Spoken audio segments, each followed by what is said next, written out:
The mindset starts with the recognition that the future is not an extrapolation of the past. Welcome to the Arcaro Insights podcast. I'm your host, Mark Blackwell. This is the show where we help busy B2B executives thrive in a complex, adaptive world. Now, you know that we've been covering AI in a number of topics because that's the big disruption we're facing and the big opportunity that we're facing. But many of you have come to me and said, Mark, I get it, but I don't have a clear vision of what this means to me. I can imagine how some of the companies like Microsoft and Google and Netflix have got it, but I'm in chemicals and food ingredients. I can't really see how AI is going to transform the business. Well, we have the man to answer the questions. Professor Venkat Venkatraman from Boston's Questrom School of Business is the definitive authority on how legacy industrial firms use real-time data networks and AI to completely reinvent their business models. He is the co-author of Fusion Strategy, published by the Harvard Business Review Press, and co-author of the upcoming book, Agentic Intelligence. Venkat, welcome to the show. Thank you very much, Mark. I'm looking forward to the conversations with you. Great. Well, I know I've read the book and it's very well structured. And what I liked about it, it's open to everyone to read it. You certainly don't need to be a technical expert to understand the opportunity. It's written for the business person, which is great. And you have some very good clarifications so that we don't get lost in AI jargon and we can think our way through it. And one of the first things that you talk about is defining 4 distinct layers of AI: a digital layer, an industrial layer, a physical layer, all wrapped with a human layer. Can you tell us what you meant by that? Yeah, thanks, Mark. That's a great way to get started. When most people think about AI, they look at the large language models. Yeah. ChatGPT, November 30th, 2022. Everyone remembers that. That really is about digitizing the written word. But it doesn't necessarily tell an industrial company how a turbine operates, or how a windmill works, or how an automotive actually runs autonomously on roads. It doesn't really tell us about physical robots. So my argument is that the age of intelligence, and we are in the transition from the industrial age towards this age of intelligence. This age of intelligence is best seen as digital AI, which is the digitization of the words, images, and sounds. The physical AI, where autonomous things, that could be robots, it could be drones, that could be airlines, that could be cars, that could be trucks, that could be remote excavators in mines and construction areas, operate. And then there is an industrial AI, which really helps the factories of the future produce the products with intelligence built into the factories. How can it self-optimize supply chains? Instead of looking at supply chains the way the supply chains have been in the industrial age, can it self-optimize production systems? Can it reconfigure the production lines that is best suited for where the demand chains are really providing insights and signals? So these 3 are the 3 fundamental elements of the intelligence age. Then there is us as humans. The human intelligence is still important because we have a purpose, we have empathy, we have a reason why we want to organize the factories, how we want to organize the supply chain, how we want to organize the society. So we have to look at the age of intelligence around the 3 aspects: digital, industrial, and physical, but completely wrapped around the human intelligence. Well, I'm reassured that us humans still have a role from someone with your vantage point. So that's quite optimistic. So I hope I'll keep our listeners on board. I note that you use a term that I think four of our previous guests have used. I think I can think of Marco Ryan, I can think of Joseph Fuller, Charlene Lee, and Stephen Wonka, which is this phrase digital paint or AI fairy dust, this superficial covering. How, if you're a CEO who's at the level of ChatGPT helps me write my emails and needs to start thinking about where we are, how do you know if you're in the digital paint space or if you're in the digital structure space? And what's the journey? Yeah. To me, the journey is, as I mentioned earlier, the shift from the industrial age to the intelligence age. Industrial age ideas are very well formed. We've had better part of the 100 years to really know how the industrial age operated. And so companies find it very easy to take the industrial age models and add AI to it. So how do we now make AI work for services? How do we make AI work for products? How do we make AI work for business processes? And how do we now add AI to our business models and claim to the financial market that we are an AI company, or at least we have a set of AI experiments? That's the digital paint domain, where the industrial core is still the legacy and AI is an add on. And we see so many experiments just to perfect the industrial age business practices. On the other hand, we have AI native companies. They don't have the legacy thinking. They don't think like the industrial age companies. They don't think about supply chains the way the companies like, DuPont and John Deere and Corning and others have thought about supply chain for 100 plus years. They're beginning to ask a different set of questions. So in the intelligence age infrastructure, we've got the hardware layer, we've got the software layer, we have the data layer, we have the models layer, we have the connectivity layer, we have the interfaces layer, and we can obviously modify those stack the way it makes sense for a specific company. But these stacks don't logically fit into the industrial age definition of a production, operations, marketing function, supply chains, and so on. So the tension that we see is that most industrial companies are adding AI to the old model, and the new innovators, the new startups are coming in with an entirely different view of the AI stack, and they have the agents that are able to work across the layers much more seamlessly than the agents that you add on to the industrial company, because there's no boundary between a marketing agent and a production agent and a supply chain agent. But there are boundaries between a marketing manager and a production manager and a supply chain manager with their metrics and their reporting relationship and their cadence. And that's the tension that we have to resolve if we have to make progress in this transformation right in front of us right now.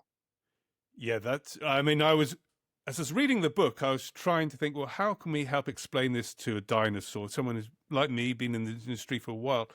One of the breakthroughs I had in my health is we just got to stop thinking about the unit being the current company, but think more about the value chain that exists to the customer, and let that be the potential unit that we're trying to modify. Yeah. And then it becomes a lot simpler, or at least more mentally possible, at least. But there was one statistic that really excited me, which you just said that the global economy is something like $100 trillion, of which 75% or 75 trillion is that space that we're on the call today about. It is these asset-heavy industries, not the Googles, the Amazons, the Netflixes of this world, and so there is potentially so much more that we could go if you have that lens on it. Exactly.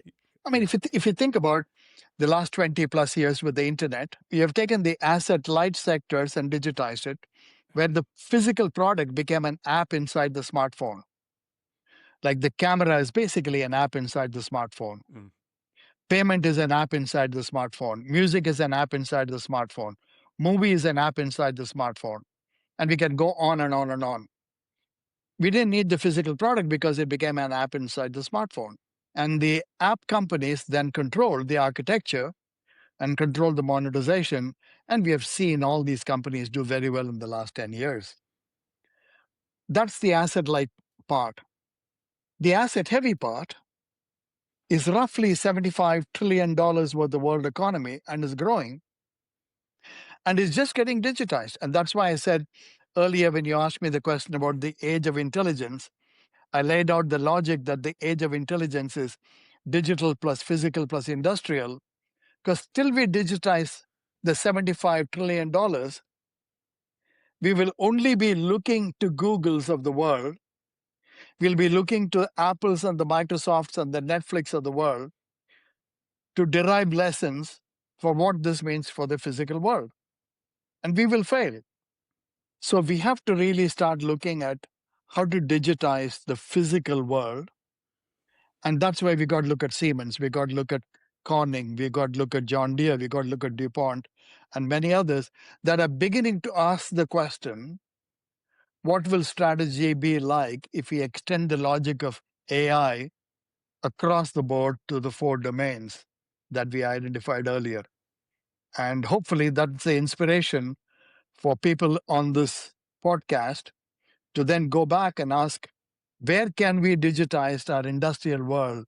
Where can we digitize our physical world in ways to show the next exponential value unlock over the next decade that's right in front of us? So just as there's a human being consumer on the other side of a telephone looking at the mobile phone, there's a farmer in the Wellington boots on the farm looking at their farm and all the potential data that can come from it. There's a patient in a hospital looking at all the stuff that can come at it. When you think about it with that lens of, what are the jobs to be done? What do I need to improve my life from the individual consumer level? Things become better. I mean, of course, that's what Netflix and Amazon and all these guys have shown us.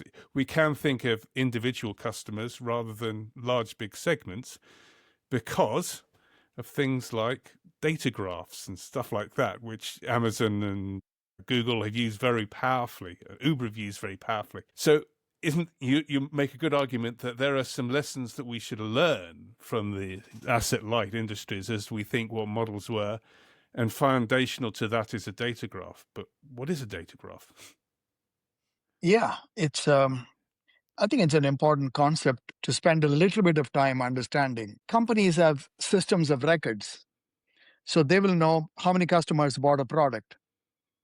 They will know what's the lifetime value of a customer. They will know what's the level of defects in a product. They will know who searched for a product, when and where. Have taken all of the data and put it as a systems of record. Or we can ask the question, why did Mark do that search today? Does it reflect on the pattern of search that Mark has done in the past? Does the pattern of search that Mark has done on Google resemble anybody else with a different level of intent, with a different level of interaction, with a different level of engagement with content? In which case, I'm now looking at this as a network of entities so that I get a richer picture of who Mark is and what is he searching for. So when we see that 75% of what people watch on Netflix is based on the first screen, it's their ability to customize the screen for you different than for me, customize it different for you on a small screen like a computer compared to a big screen like television. That's the insight they get by essentially connecting different data elements to different customers across multiple time periods. We wrote about it in a Harvard Business Review article, which you can easily find, or I can send you a link. That was the precursor to the Fusion Strategy book, where we said data graphs are really the new competitive advantage. And every company has a set of data graph because they got customers and they got products and they have interactions. But they get stuck in the fact that they have data that is stuck as system of record in marketing, systems of records in production, systems of records in purchases. The moment you start linking them, you're able to see a pattern that's much richer, much more useful and actionable than the way we thought about data in the past. Well, indeed, extending that to the value chain idea that I mentioned earlier, as I was reading the book, I was still thinking, yeah, but if I'm just selling like a polymer or a catalyst, which is a consumable item, how do you measure that? I mean, this thing doesn't last. This isn't a John Deere tractor, for example. But the point is that we need to think about organizations' value systems, value chains differently, and start collaborating down the value chain so that you can measure how the catalyst is being underused under what conditions, and either think about giving different guidance or different formulations, because we can do micro segmentation if we knew so much more data about our products and deliver value in a different way. Yeah, the combination of fertilizers and seeds and climate and the conditions on the farm is a very rich graph about personalized farming, precision farming, decision farming, right? Each one of them may be different companies, but ecosystems can actually share data across the different elements to see the interactions between the different components that give rise to precision farming. Before, we would have said, oh, I'm now giving you X liters or X kilograms, that I give it to you 3 months, and that I don't know how you're using it, but that all I know is that you come back and order it again, but I've not connected it back to the value at the farm.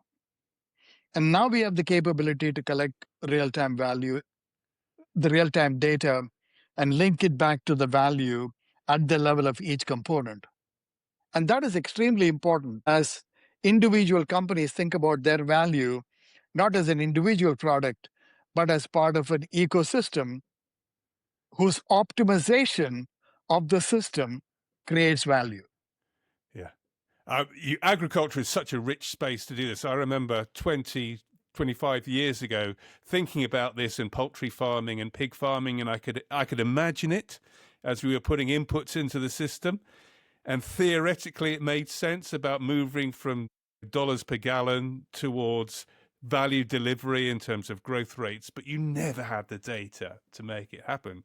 So that's why I'm so excited to see it. And I think the John Deere story is great because I see them as one of the big pioneers of a company that started out as manufacturing tractors, led the initiative, but can go maybe 30 years' time to be something completely different. Maybe can you just recount the story of John Deere and where Mark, are they on the journey? Yeah, I don't think we should really look 30 years. It could happen in the next 10 years, right? Okay. Yep. Because if John Deere was trying to do this on its own in the late 2000s, it would need to have its own satellite, which is prohibitively expensive, right? It needs to have sensors on every one of the tractors, which is prohibitively expensive. Now we are at the point of convergence where multiple technologies are converging to make this real. The fact that SpaceX, which is going public this week, is now going to enable a set of functionality for the industrial world. Even 3 years back, we couldn't have laid out the time frame of the evolution of industrial digitization as clearly as we can do today. And believe it or not, John Deere was one of the early companies to form a link with SpaceX. So they've been on this journey for a while. So they're really saying it's not about the number of products that we sell and the after-sales service in the traditional sense. What we want to do is to have data on the farm in terms of engaged acres. The engaged acres is when John Deere products are being used or machinery is being used on the farm. Are we collecting data from the field? How many acres of data are we collecting as our equipment is actually going around the field? Today, it may be in small numbers, but the vision is very clear, is that if we are engaged in these acres and we are able to get rich data about the performance on the field, and then work with an ecosystem of partners to then orchestrate the optimal way in which the yield can be enhanced in the farm, because they can construct rich data graphs of the farm better than what a farmer can do. Because what the farmer can do is to collect data on the farm, but doesn't have the vantage point of other farms facing similar condition across time. Yeah. So in the next few years, they'll be in a much better position to be able to have that vantage point, similar to what Google did with search, similar to what Netflix did with movies, and what Spotify did with music. There, the interaction is on a fast cycle. Farming is obviously on an annual cycle of production, but in a 5 to 10 year period, it's possible for someone, could be John Deere, it could be Cargill, it could be BASF, it could be anybody else, orchestrating that ecosystem in which the data allows them to differentiate compared to the physical products. Yeah. Now, this is genuinely exciting. I mean, I remember having many conversations with chemical engineers at DuPont trying to explain biological variation, because there are simply so many factors influencing the outcome that you need a huge data set, not just of the input, the numbers of inputs that you are doing that you can control, the factors that you can't control, like the weather and the rain and the humidity, but the potential to gather all of this data across thousands of farms means that you can detect the signal from the noise. It is possible in the way that we couldn't have imagined. And it's affordable. Yeah. Today compared to when you were thinking about it a few years back. Because look at the cost of computing from 2000 to where we are today. And the projected cost of computing coming down, the projected cost of communication coming down, the projected cost of cloud storage and cloud analytics coming down. And if you really combine compute, connectivity, and the cloud, the next few years is quite exciting to see what we can digitize, what we can instrument, what we can interconnect, and how do we extract intelligence from these interconnected systems. Well, we're all excited, Venkat. May I just bring everyone down to earth? Please. So we're doing this episode, but what are the real challenges that you see businesses having trying to do this, when we've all got our legacy brains and legacy ways of doing things in organizations? How are we going to have to think differently to enable this to happen? Yeah. I think you put it exactly right. This is about the mindset, not the tool set, not necessarily the skill set, even though we can train people, but it's a mindset. And the mindset starts with the recognition that the future is not an extrapolation of the past. Our past success is not a guarantee for future success, because we are transitioning from the industrial age to the intelligence age. The moment we recognize that we are in the transition point and we have the mindset to start recognizing the shift, then we got to ask the question, what core competencies do we have today that are still going to be relevant in the future? Because we often think about our current core competencies and assume that the competency today are going to be the competencies tomorrow. That worked very well during the industrial age. We had the Gary Hamel and C.K. Prahalad article on the core competency. That works very well when we are optimizing within a domain that we know. But the core competency in the intelligence age is different from the core competency of the industrial age. So everyone has got to now ask the question, will we be relevant in the age of intelligence when an AI native company is going to come in with a very different way of solving the problem for the customer than how we solve the problem for the customers today? And that's the biggest bottleneck. The second biggest bottleneck is that industrial legacy companies, many of them we have mentioned on the podcast, many of them are the Fortune 500, global Fortune 1000 companies that have made the mark in the industrial age, have to operate their industrial age models and design the intelligence age models simultaneously. Managing the duality, managing the dual tension is a leadership challenge and not a technology challenge. And so we got to get people to recognize that they have to defend the core and design the new simultaneously. Joseph Fuller mentioned this with a J curve, and when we were talking about the shift from, and he's using the steam engine metaphor. But it's even bigger than I think what Joseph was hinting at, because we're thinking about business model change in an ecosystem whilst you're doing your old business model and your new business model at the same time. Yeah, absolutely. And there are different ways of actually tackling that, but it is bigger than a technology shift where we got a steam engine and an electric engine, or industrial combustion car and an electric car. This is a business model shift. Well, the other thing that dawned on me was, with all the money in the world, we're not going to build these ecosystems that you describe through mergers and acquisitions, because it's, there's not enough carve out, there's not enough business to do it. So it requires definitely collaboration within other players in the value chain. And it actually might mean a little bit of cooperation, perhaps, with people we generally thought of as competitors, in order to build the scale and the structure to make the transformation. Do you think the world is ready for that? And what do you think about that change in mindset? Well, I think the ecosystem discussion in the industrial age was about economies of scale and economies of scope. Let's just pull together so that we have scale advantage. We pull together to get economies of scope advantage. We may not merge, but let's at least have ecosystems to be able to do that. I make a distinction between industrial age models where economies of scale and scope drove competitive advantage to economies of expertise. Mm-hmm. The world of AI is about expertise.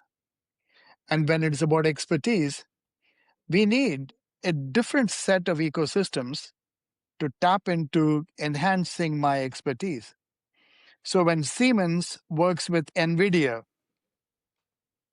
it is about Siemens understanding what NVIDIA is able to do so that Siemens can create the digital twin faster than Siemens might have created digital twin 15 years back, because at that time the digital twin was only for its internal use. Now it's offering digital twin in the marketplace, so it's got a link with NVIDIA much more in an interconnected fashion than ever before. Or Novartis working with Google to look at the next generation drug development. These are companies that are forming relationships, not acquisition, relationships across traditional boundaries, not for economies of scale today, not economies of scope today. It's about economies of expertise for where the future is. So the first thing I would ask the change in mindset is recognize that you have subject area expertise in your domain, but the value of that expertise is going to be compounded by the value of AI from one of these AI companies. So why is McKinsey forming a relationship with Anthropic and OpenAI? Because their consulting model is going to be radically different in the future. Historically, McKinsey has never formed a partnership with major tech players. But now they are, because expertise is not just about the consulting as we know it, but it's about deployment of these new ideas at scale, at speed, which is what McKinsey is called upon to do. So think about alliances and partnership as a way for making the transition from the age of the industrial age to the age of intelligence. So another reality check for you, Venkat. So far, we've discussed a lot of company names, but I think every single one of them would be multi-billion-dollar in revenue. I'm now the CEO of a 300, 400, $500 million chemicals company or a food ingredients company. And I've got all these Goliaths around me. Should I be worried or is there hope? I think if you're a mid-sized company, you have the flexibility of your size compared to the multi-billion dollar company. Because the multi-billion dollar publicly traded companies have to report to the shareholders every 3 months. And they have to answer questions about today's profitability as well as tomorrow's growth. If you're a private company, you got the luxury of actually thinking longer term. And you've got the flexibility to adapt, provided the top management is aligned. Yeah. Provided the top management is willing to look at the future not as an extrapolation of the past, but as something very different. And I believe that many small and medium enterprises, especially in Europe, when I look at Germany and look at the mid-level companies, or I look at Switzerland, which has got lots of mid-level companies that are asset-heavy sectors, I find that they're more willing to entertain the possibility that they can adapt faster than these big companies. But that Well, it's requires a yeah. mindset change rather than a skill set change.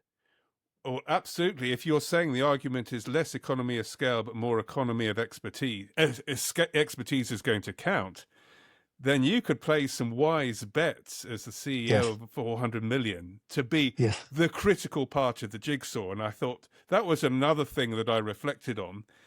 If you've got 4 or 5 big players around you, but your value is the bit that makes the ecosystem works, that's very, very important. So it is expertise, not size. Exactly. Right. Yeah. The orchestrator of the ecosystem compared to a participant of the ecosystem, the orchestrator is the one that has an expertise to link across the multiple participants. And if you have that unique expertise, you become a critical fulcrum of that shift. And as you begin to see your role in the future, you can make that pivot much easier than a big company can make the pivot. So in just going simple chemical terms, I was thinking, I'm making a polymer or I'm on something. If I'm prepared to go from macro segmentation to micro segmentation, Right. which big companies would be frightened to do because it's everything that they're not meant to do, but you're prepared to do that for other members in the chain so that they can get more efficient heavy equipment running. Yeah. Isn't that the sort of opportunity that mid-sized people should be thinking about, I'd suggest? Exactly. I think, Mark, you put it very well. It's thinking through your ability to link to others and showing that it compounds value compared to selling your product as a standalone product. Well, so now we've gone the up, we went the down, but we're now back on the up again. So I am now in my organization, but there's no clear plan yet. But I've got personal energy. What should I do as a 90-day personal plan to try to get some change happening in a mid-sized business and inspire people? Yeah. I think I've seen many companies start with allowing different experiments to bloom. And I'm not talking about getting people to do chat GPT for personal efficiency. I'm talking about corporate wide innovations.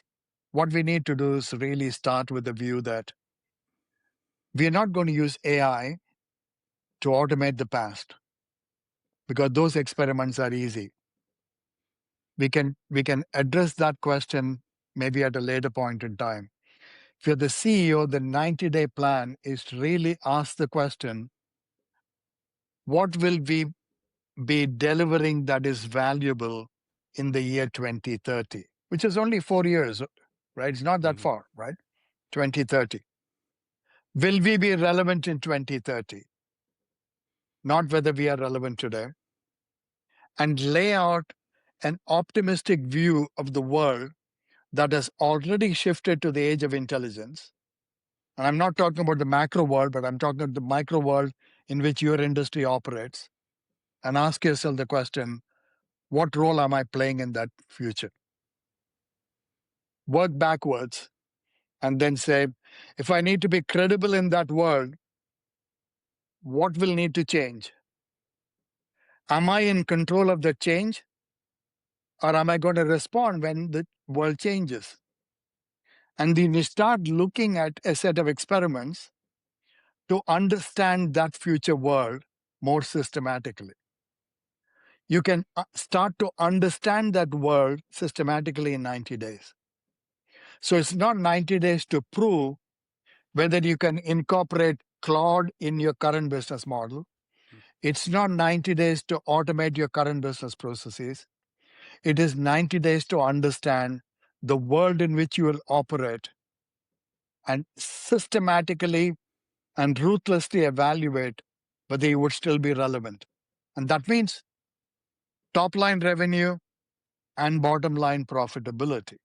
Because you may still be delivering something in 2030 in terms of revenue, but your profit may be squeezed because somebody else is orchestrating the ecosystem. Your profit may be squeezed because you're delivering a commodity and somebody else is adding intelligence to it. You may still be relevant in terms of sales, but your profitability is going to be squeezed. In 90 days, you can look through those scenarios and allow a set of mavericks to paint the picture of what the world will look like. Pick someone who's thinking outside the box and say, we are not going to be relevant in the future if we keep doing the same thing, and let them debate against somebody else who says more of the same is acceptable. And then you use the chat GPTs and the Claudes and the Geminis and the Groks to test those assumptions. Compared to the analysis we might have done 2 years back, now we can do this with human thinking first, augmented and amplified by these AI business models. Don't simply ask the models to paint the picture, because it'll go off and give a general picture. Mm-hmm. Let your team come up with the different scenarios and then stress test it, have debates, discussion, and dialogue with the AI models and refine it. And you may be able to do this in 30 days rather than 90 days. But at the end of 30 days, you then convene your management meeting and have a systematic discussion about what are the weak signals we need to track and how do we proceed forward. Don't just automate today, because I've seen too many companies use AI to automate today. This is fun. This is reminding me of the podcast with Scott Anthony on epic disruptions. It seems like so many industries that we traditionally thought as stable and boring are just about to have their disruptive moment, and the brave will win. I mean, if you think about the Kodak, that was a very stable, predictable industry. As economies grow, people bought cameras. As you became richer, you bought a second camera. And you went on vacation, you had a Kodak moment to take pictures. And you processed it, you printed it, you stored it, you shared it with your friends. Very predictable. And suddenly there was a digital disruption. And we all know that Kodak had a patent for the first camera. Yep. But the mindset of the company was a chemicals company. The senior managers were chemical engineers. And we see many industrial companies with that industrial mindset of chemistry, metallurgy, agriculture, mining, not data and AI. And that is what's the legacy that's holding people back. And suddenly saying, no, it's metallurgy plus AI.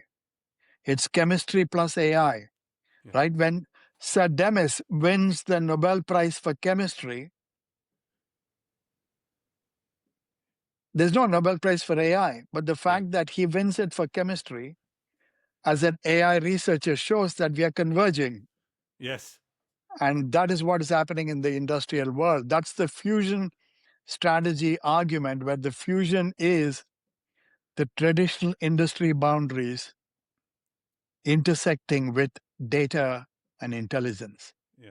And it's going to happen more and more. But again, this is exciting, but it's not impossible. What I like it's not about impossible. your book, is you give people a framework to start thinking about how to architect what might be. And, we use very traditional innovation and marketing tools like put yourselves in the shoes of a customer. Right. Put yourselves in a plant manager of your customer or the consumer of the car that you're 3 parts down the line thinking about. What are the jobs to be done? Jobs to be done are stable. And backcast to think, how could we reconfigure this whole business to provide more value to the customer? So that there's a model. So it's exciting.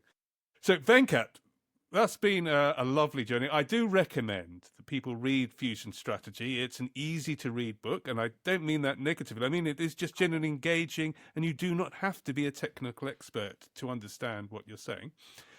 So that's Fusion Strategy. I think you've got another book coming up. Would you just like to mention that before we say goodbye?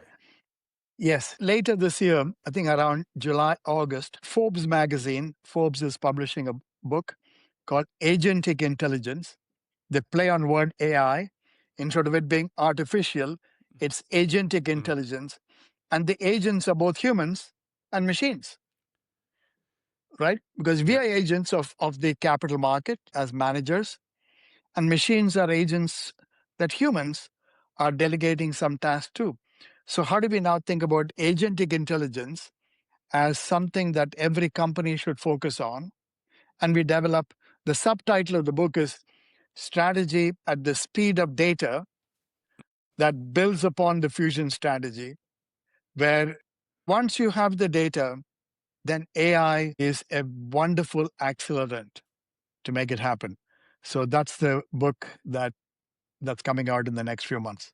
Oh, fabulous. Well, I hope that we get a chance to meet again, Venkat, and you can tell us all about that book when it's published, because I look forward to that. I hope you and maybe the listeners can tell how energized I was on reading your book, and I'd like to be looking forward to that experience again. It was really fun. Thank you so much. Thank you, Mark. Bye-bye. Bye-bye. Thank you. This podcast is brought to you by Arcaro. To learn more about how Arcaro might help your organization adapt to a changing world, please visit our website, www.arcaro.com. More information in the show notes. Thank you.